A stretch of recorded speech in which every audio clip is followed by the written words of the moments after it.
G'day guys, just want to give you a little update on that thing right there. So I'll be real with you. I reckon the diff failed because I did a lot of burnouts in the ice. But when I was over at the girlfriend's, I drove from her house to my place about 2.5 miles, and there was about 3 inches of ice on the road. I had to go up a bunch of hills. I did a burnout for about 2.5 miles, to be real with you, about 5.5, 6,000 RPM.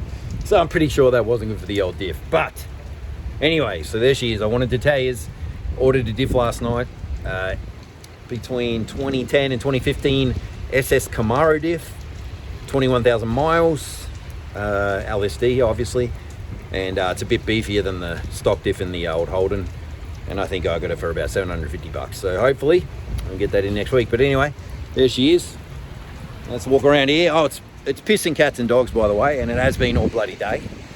I wanted to show you what I'm driving today and yesterday and every other day till the freaking G8's finished.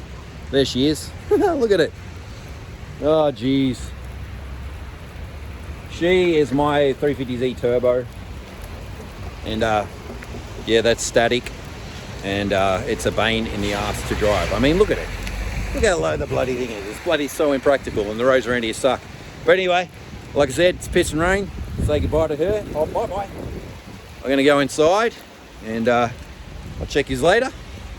And again, thanks for checking in, guys.